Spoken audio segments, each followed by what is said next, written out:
24 imponentes caixas de pedra esculpidas com precisão em uma única peça, com tampas gigantescas correspondentes pesando juntas até 100 toneladas, a maioria delas com um acabamento e polimento tão perfeitos que ainda refletem a luz mesmo após milênios na poeira. O antigo enigma do Egito foi desvendado e a verdade é surpreendente.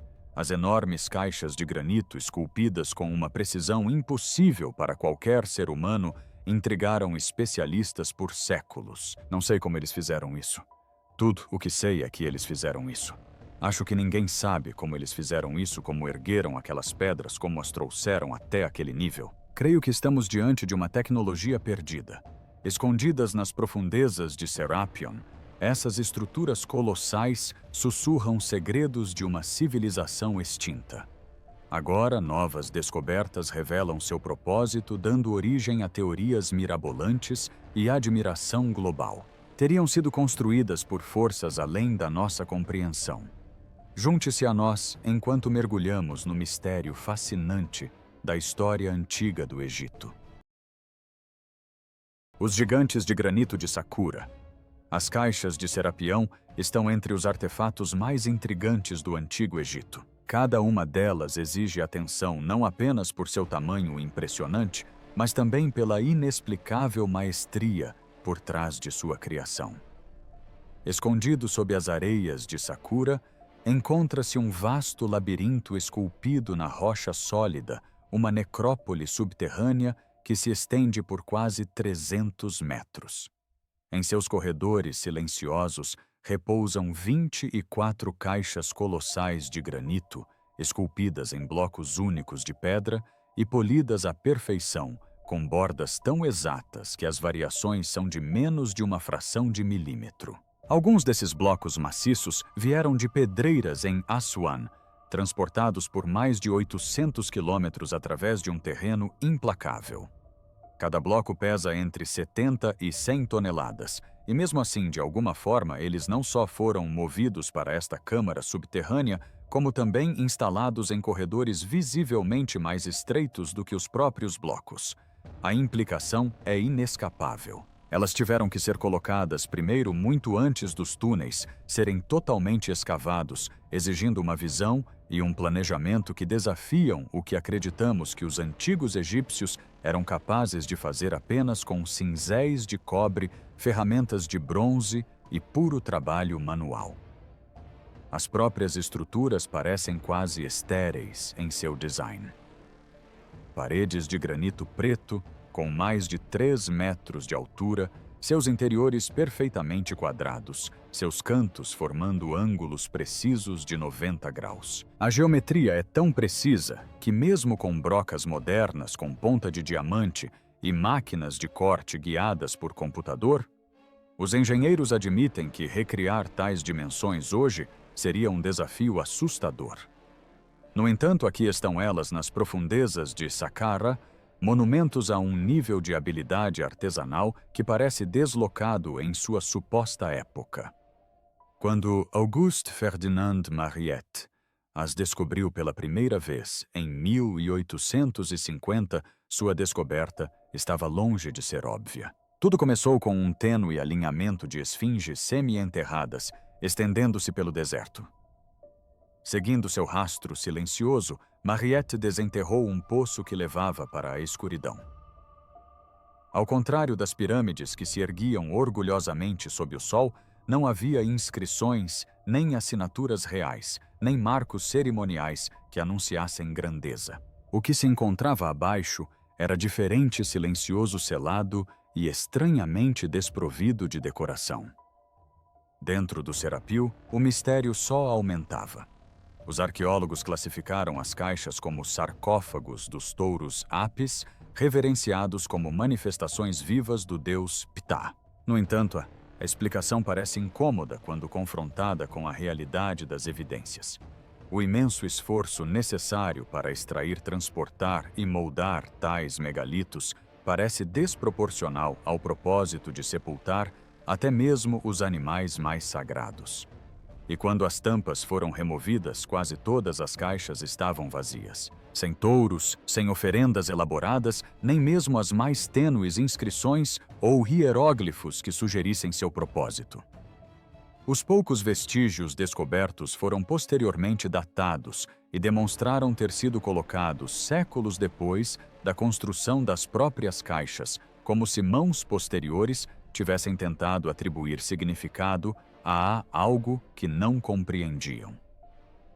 Algumas câmaras apresentavam sinais de abandono, caixas gigantes inacabadas, bordas lascadas ou sem polimento, um enorme recipiente encaixado em um ângulo estranho, como se congelado no meio de uma manobra fracassada. A impressão que fica é menos de um projeto cuidadosamente concluído, e mais de um projeto subitamente interrompido, deixando para trás relíquias colossais sem função ou explicação. Até mesmo Mariette notou a atmosfera estranha dentro daqueles túneis, descrevendo o silêncio como opressivo, o ar pesado, como se a própria pedra pressionasse para dentro. Visitantes modernos compartilham a mesma sensação perturbadora. Não é apenas silencioso, é antinatural, uma quietude que persiste como o resquício de um segredo há muito enterrado. Contudo, quanto mais se aprofunda no Serapion, mais contradições parecem vir à tona. E se essas câmaras silenciosas guardassem respostas que a humanidade jamais deveria descobrir, continue assistindo, pois as revelações a seguir podem fazer você questionar tudo. A datação e as origens do Serapion. As explicações tradicionais oferecidas pela arqueologia convencional deixam lacunas tão grandes que apenas amplificam o mistério. A datação oficial dessas caixas de granito não se baseia em sua engenharia, mas nos hieróglifos rudimentares gravados na superfície de alguns exemplares. Os egiptólogos datam as inscrições por volta de 3000 a.C. e, por associação, atribuem a mesma data às próprias caixas. Mas essa lógica falha sob uma análise mais detalhada. Os hieróglifos são grosseiros, quase descuidados, um contraste gritante com o polimento impecável da pedra. O acabamento profundo e espelhado das caixas reflete uma habilidade extraordinária, enquanto as marcações superficiais lembram grafites feitos às pressas. É difícil imaginar os mesmos artesãos que alcançaram tamanha precisão geométrica entregando sua obra-prima a alguém com um cinzel que esculpiu figuras não mais sofisticadas do que rabiscos. Essa discrepância levou alguns a sugerir uma possibilidade preocupante. As caixas e as inscrições podem não pertencer à mesma época, ou mesmo à mesma civilização. Nesse caso, as gravuras podem ser uma adição posterior, uma tentativa de uma cultura subsequente de reivindicar a posse de algo que não projetaram nem compreenderam completamente. O domínio matemático das caixas, Serapion, com tolerâncias medidas em milésimos de polegada, contrasta fortemente com a mão trêmula que esculpiu esses símbolos em sua superfície. E o problema se torna ainda mais complexo quando se considera a origem da pedra. O granito de várias caixas não provém de Saqqara. Análises geológicas mostram que ele se origina de pedreiras no deserto oriental do Egito a quase 1.300 quilômetros de distância. Essa região, ao contrário de Aswan, não possui nenhuma rota fluvial que a ligue a Saqqara. Transportar blocos com mais de 200 toneladas através de montanhas acidentadas e terrenos áridos sem máquinas modernas beira o impossível. Até mesmo imaginar equipes de homens arrastando-os em trenós de madeira parece difícil de acreditar. Outras caixas foram rastreadas até Aswan, cerca de 800 quilômetros ao sul. Nesse caso, o transporte pelo Nilo parece mais plausível. Mas também aqui, a enorme escala levanta questionamentos. Um único bloco de granito inacabado necessário para uma caixa pesaria o dobro da versão finalizada, chegando a ultrapassar 200 toneladas em alguns casos. Como seria possível carregar um objeto tão maciço em uma embarcação no terceiro milênio, antes de Cristo mantê-lo estável contra as correntes marítimas e finalmente transportá-lo rio acima até Saqqara, sem que os barcos se despedaçassem ou virassem completamente. Mesmo reduzidos à sua forma final, os blocos acabados com 70 a 100 toneladas cada representariam um pesadelo logístico. Engenheiros modernos frequentemente comparam o desafio a mover a pedra fundamental de um arranha-céu usando apenas cordas e força humana. Não é apenas o transporte que parece improvável, mas também a instalação. Esses monólitos foram baixados em estreitas câmaras subterrâneas e perfeitamente alinhados suas paredes, encaixando-se em entalhes esculpidos com uma precisão impressionante. A previsão necessária para tal trabalho sugere um domínio de planejamento e execução que não se concilia facilmente com o que é oficialmente aceito sobre as ferramentas e técnicas da época. Cada detalhe, desde os interiores polidos até a origem estrangeira do granito, amplia a distância entre a teoria convencional e as evidências físicas encontradas. Longe de solucionar o enigma, essas explicações adicionam novas camadas de confusão, deixando as caixas do Serápio suspensas entre a história oficial e algo muito menos compreendido. Mas o que vem a seguir só aprofunda o mistério. O trabalho impossível com o granito. Os egiptólogos frequentemente descrevem cenas vívidas de trabalhadores arrastando pedras enormes sobre trenós de madeira, despejando areia embaixo para facilitar a passagem por terrenos acidentados. À primeira vista parece lógico até que se imagine as dimensões reais das caixas do Serápio. Esses não eram blocos modestos que pudessem ser movidos com um esforço coordenado. Eram colossais, pesando entre 70 e 100 toneladas cada, e seu tamanho imponente fazia com que as explicações convencionais se mostrassem insuficientes. Dentro do Serápio, uma caixa abandonada conta a história de uma forma que as palavras não conseguem. Ela está encaixada no centro de um túnel, completamente desprovida dos trenós de madeira supostamente usados para o transporte. Mesmo que centenas de homens tivessem sido reunidos, sua força combinada mal seria suficiente para movê-la 1 centímetro. E os próprios túneis estreitos, às vezes apenas 60 centímetros mais largos que a própria caixa, jamais permitiriam que tal multidão ficasse ombro a ombro. A geometria do sítio arqueológico descarta a interpretação tradicional feita pelos arqueólogos. Além disso, há a questão de como essas caixas foram finalizadas.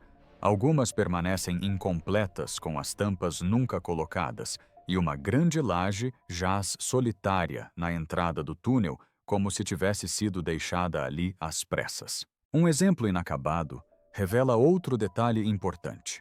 O granito não era totalmente trabalhado na superfície, mas sim transportado para esses corredores escuros antes de ser polido e moldado com tamanha perfeição matemática. Imagine esse ambiente de trabalho, nichos com apenas 30 centímetros de altura, poeira de granito sufocante, suspensa no ar com quase nenhuma ventilação cinzéis e serras primitivas ecoando nos corredores completamente escuros. No entanto, mesmo nessas condições sufocantes, os artesãos da antiguidade supostamente produziam superfícies lisas como espelhos e geometrias impecáveis comparáveis aos cortes a laser. A contradição é impressionante, e isso nos leva à inevitável comparação. Como devemos lidar com um granito semelhante hoje em dia? Vamos descobrir. A abordagem moderna. A indústria moderna não encara essas tarefas com leviandade.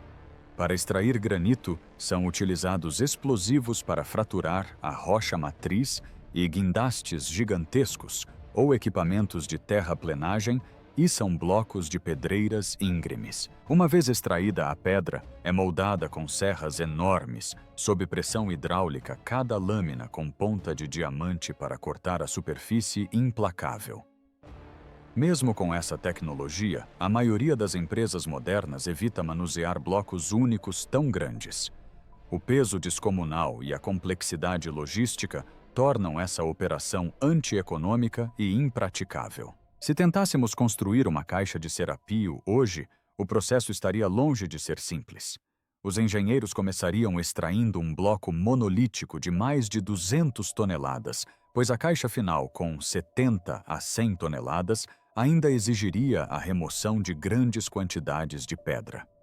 Transportar um bloco desse porte por centenas de quilômetros, seja do deserto oriental ou de Assuan, exigiria reboques especializados, guindastes e estradas reforçadas, mesmo com equipamentos do século XXI. Uma vez entregue o bloco, seria escavado por brocas mecânicas e ferramentas de medição de precisão, enquanto máquinas de polimento avançadas alisariam as superfícies a um nível quase indistinguível do vidro.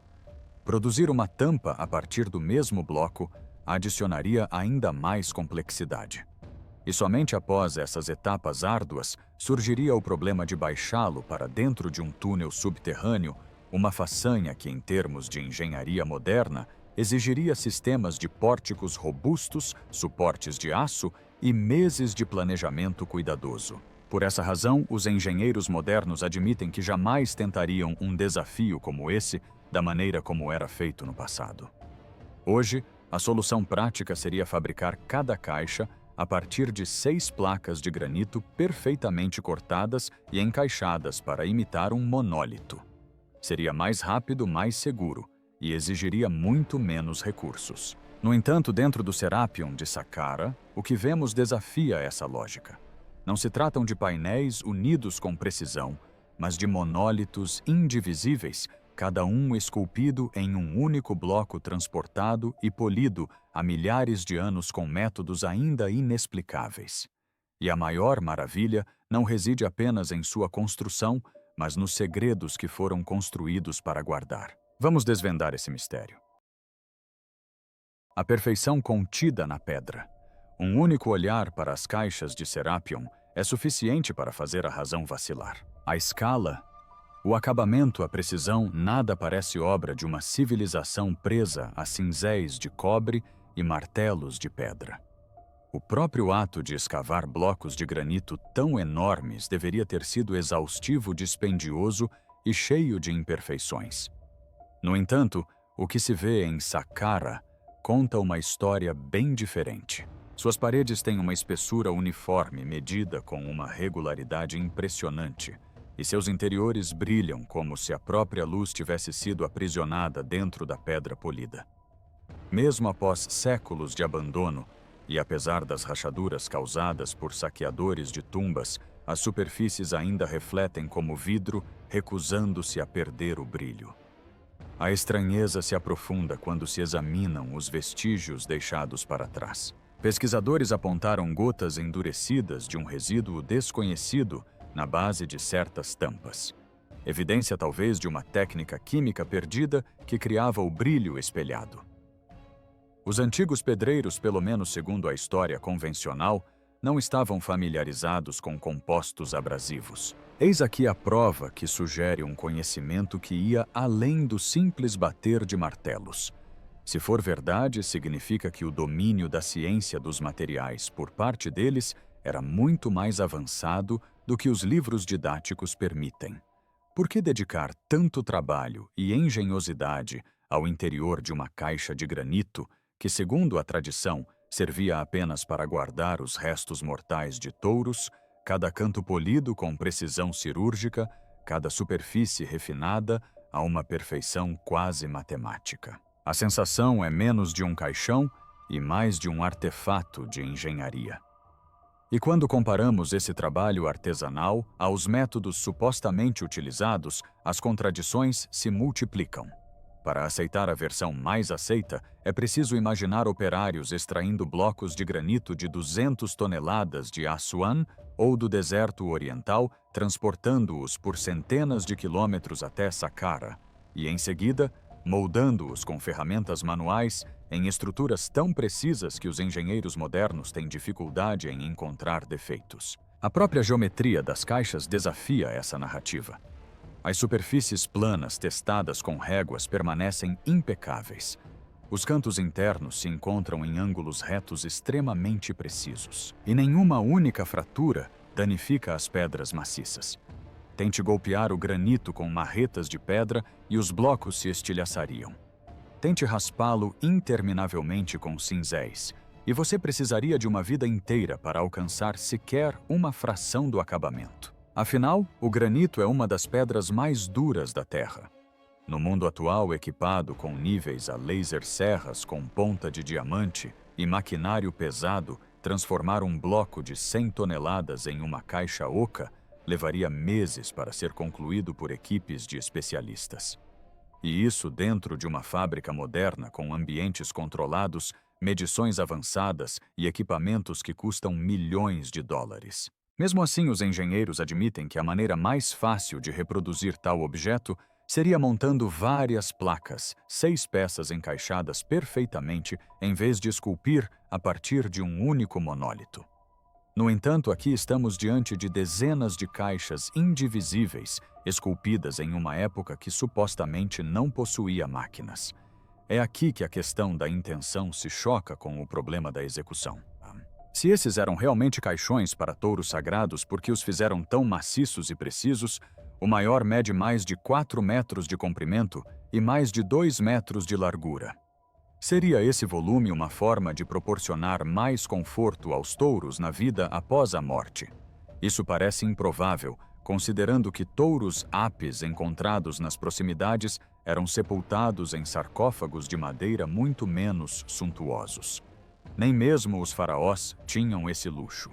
Os caixões reais muitas vezes mal deixavam espaço para os corpos. A lógica desmorona sob o próprio peso. A precisão das caixas aponta para um propósito, mas um propósito envolto em mistério. Alguns engenheiros argumentam que as tolerâncias se aproximam dos padrões aeroespaciais modernos, onde até milímetros importam. Ao iluminar o interior dessas peças, o feixe de luz reflete como se estivesse em aço polido. Ao colocar um nível na borda, ele permanece firme e estável. Esses não são contêineres improvisados construídos às pressas. São criações deliberadas e meticulosas, o que nos leva à ligação inescapável entre os dois enigmas. Não é apenas o como de sua construção que intriga, mas também o porquê. Por que enterrar tamanha perfeição em câmaras subterrâneas onde ninguém pudesse admirá-la? Por que deixar algumas caixas vazias? Por que projetar túneis, aparentemente, depois que as caixas já haviam sido colocadas lá dentro? As perguntas giram incessantemente como poeira suspensa no ar dos túneis do Serápio. Quanto mais estudamos, menos as respostas se alinham ao senso comum, o que nos leva à possibilidade de que essas estruturas servissem a propósitos muito maiores do que o sepultamento e talvez pertencessem a um sistema de conhecimento que o mundo moderno ainda não recuperou. E, no entanto, outra questão emerge da escuridão do Serápio. Por que granito? Vamos descobrir. Por que usar granito? De todas as pedras disponíveis para os construtores antigos, por que se submeter ao trabalho inimaginável de trabalhar com granito, quando uma opção mais macia, leve e abundante como o calcário estava bem ali ao seu alcance? As caixas do Serápio repousam no subsolo protegidas do sol, do vento e da chuva. As condições dificilmente exigiam a pedra mais resistente da Terra. No entanto, em vez de optarem pelo caminho prático, os construtores transportaram blocos de granito implacável de pedreiras a centenas de quilômetros de distância, uma decisão que parece revelar um propósito que ia muito além da simples construção. O calcário era há muito tempo o material preferido para os monumentos do Egito. Era abundante na própria Saqqara, mais fácil de extrair e muito menos trabalhoso de cortar e transportar. Usá-lo teria simplificado todas as etapas do processo da cadeia de suprimentos ao acabamento das caixas. Mas o granito, com sua dureza inflexível e peso imenso, representava um desafio completamente diferente. Cada bloco destinado a se tornar uma dessas caixas gigantescas teve que ser esculpido, polido e transportado com um esforço meticuloso. Por que então insistir no granito? Uma linha de pensamento sugere que a escolha estava longe de ser estética.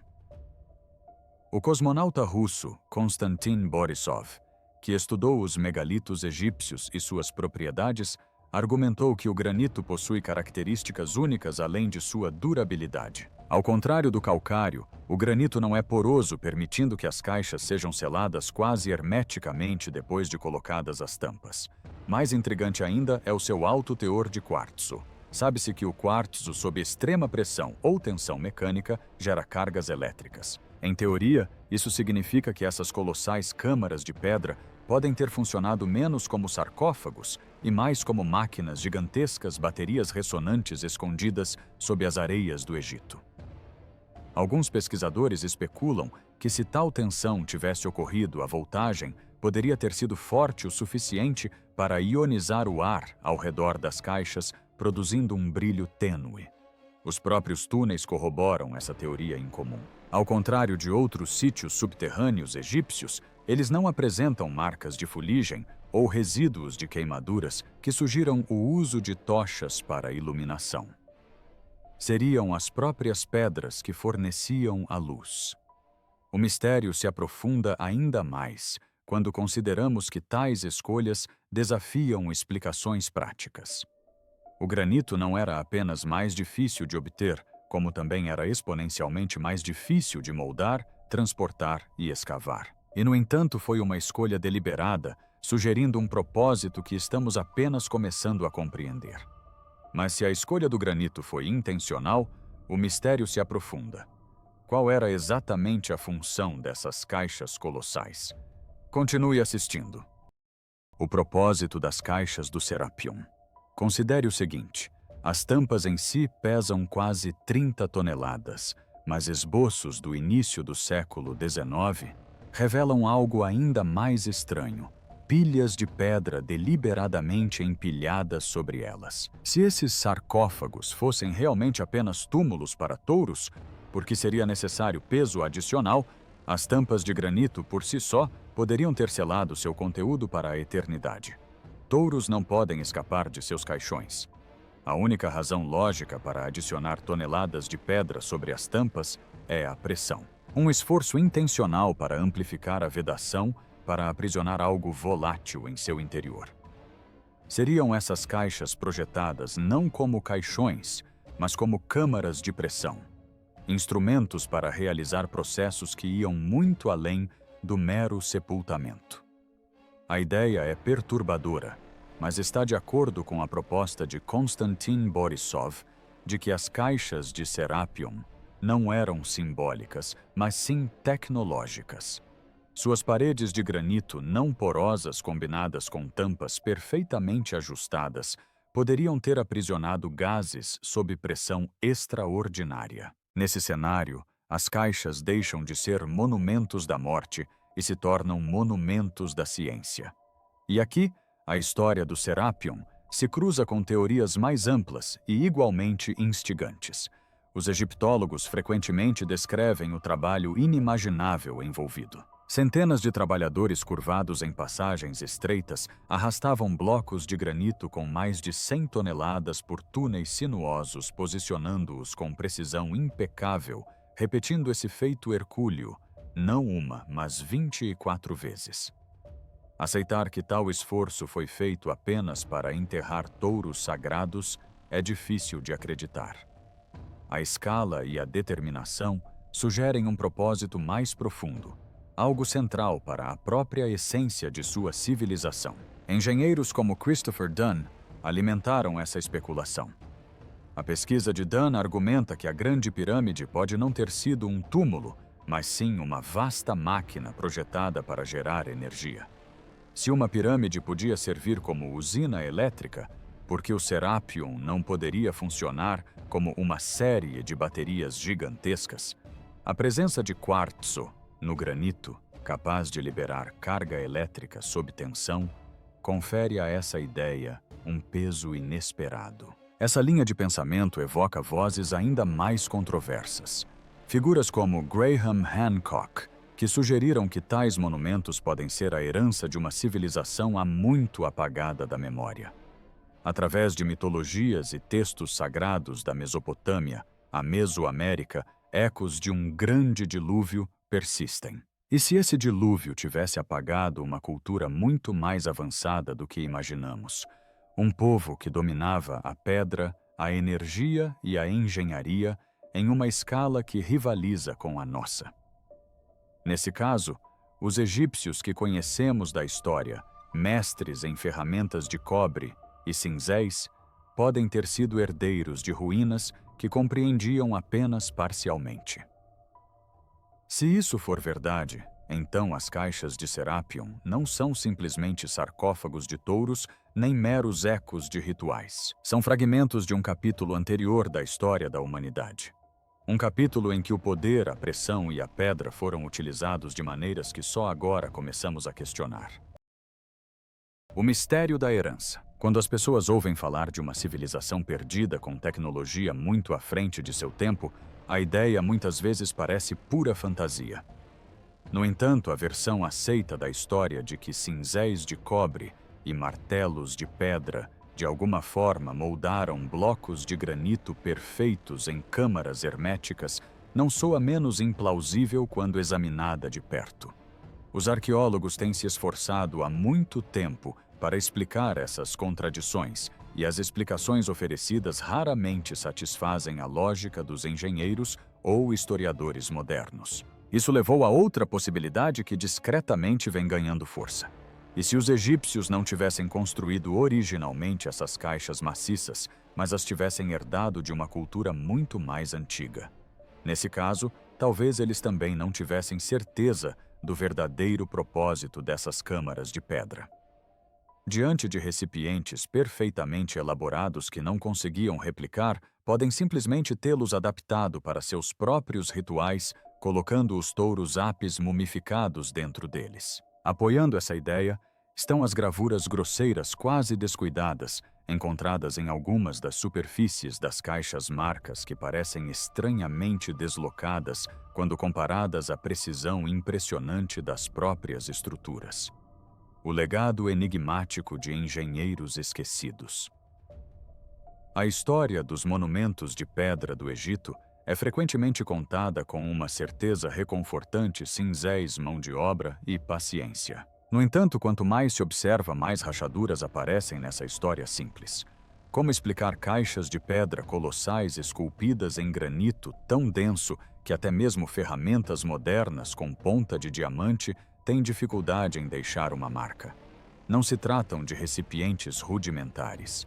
São maravilhas de precisão herméticas em seu design, com paredes internas polidas com tamanha perfeição que até mesmo os engenheiros de hoje param incrédulos. Curiosamente, as próprias pessoas a quem se atribui a criação dessas caixas muitas vezes deixaram para trás entalhes superficiais grosseiros arranhões ásperos e rasos em contraste com o extraordinário trabalho artesanal subjacente.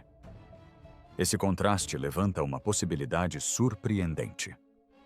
E se os egípcios não tivessem construído essas caixas, mas sim as tivessem encontrado por acaso e decidido reaproveitá-las? É uma teoria que questiona as narrativas tradicionais, mas que se encaixa perfeitamente com as evidências que temos diante de nós. Imagine o Serapion em Saqqara, onde enormes caixas, cada uma pesando dezenas de toneladas, repousam sepultadas em câmaras subterrâneas. A explicação oficial: locais de sepultamento para touros sagrados. Mas por que animais, por mais venerados que sejam, precisariam de câmaras que se assemelham mais a obras de engenharia avançada do que a obras de arte cerimonial?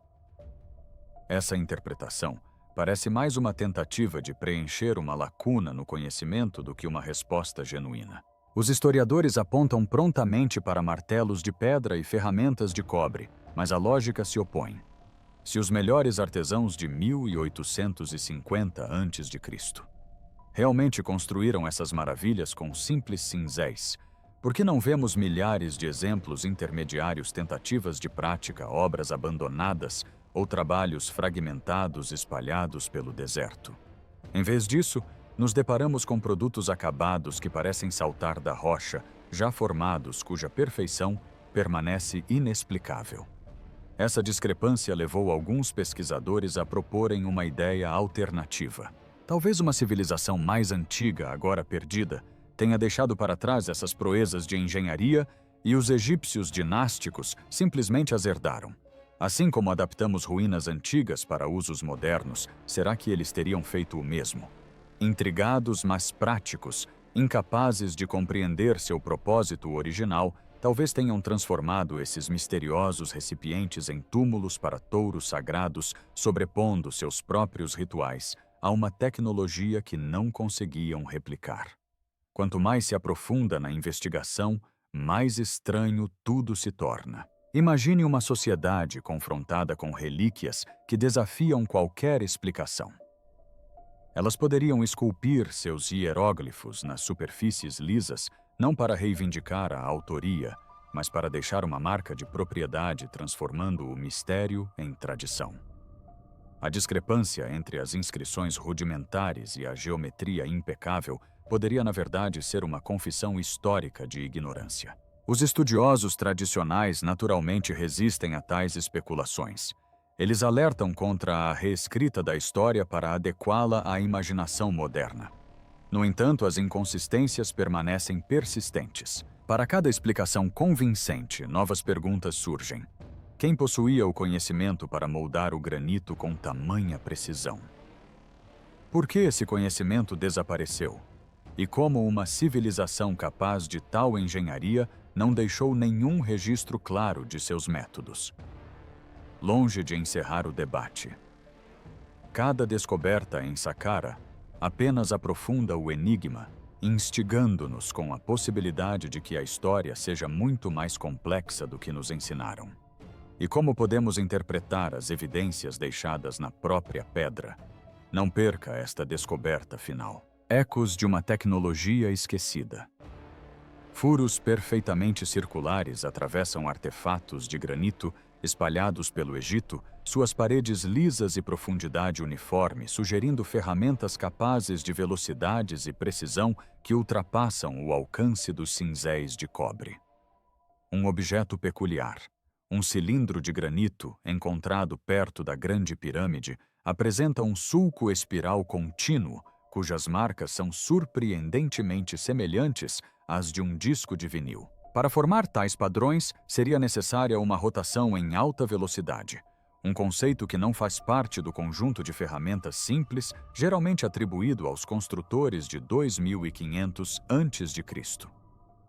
As caixas de Serapion também aprofundam esse mistério. Suas paredes internas são polidas com uma suavidade semelhante à do vidro, com precisão de frações de um fio de cabelo maimano, enquanto suas enormes tampas de granito pesam quase 30 toneladas. Por que recorrer a tais extremos, se o objetivo era meramente armazenar os restos mumificados de touros? Por que arrastá-los por túneis sufocantes escavados na rocha de Saqqara? Passagens tão estreitas que até mesmo equipamentos modernos teriam dificuldade para manobrar. A arqueologia convencional não oferece uma explicação satisfatória, enquanto as inconsistências se acumulam a cada detalhe examinado. Alguns sugerem que os egípcios não inventaram essas maravilhas, mas as herdaram de uma civilização esquecida, cujo conhecimento desapareceu em um cataclismo, talvez até mesmo o grande dilúvio, descrito em diversas culturas. Essa ideia ganha força quando se consideram os hieróglifos rudimentares rabiscados em superfícies aparentemente perfeitas, marcas que parecem mais carimbos de propriedade do que assinaturas dos criadores originais. Seriam essas obras-primas relíquias já antigas quando o Egito dinástico ascendeu, reaproveitadas por pessoas que se maravilharam com sua construção. Teorias abundam, algumas imaginando máquinas avançadas, outras invocando gigantes ou seres celestiais. Contudo, mesmo as afirmações mais extravagantes encontram respaldo em uma verdade fundamental: a escala, a geometria e a maestria dessas estruturas permanecem inigualáveis. Cada pergunta sem resposta parece um fio que nos leva cada vez mais fundo em um capítulo esquecido da história da humanidade, um lugar onde a engenharia de precisão e o mito talvez tenham caminhado lado a lado. Então, e se as caixas de Serápio não tivessem sido construídas pelos egípcios, mas sim ligadas a gigantes alienígenas, Ou tecnologia esquecida? Alguma teoria poderia realmente explicá-las? Gostaríamos de saber sua opinião nos comentários. Não se esqueça de curtir e se inscrever.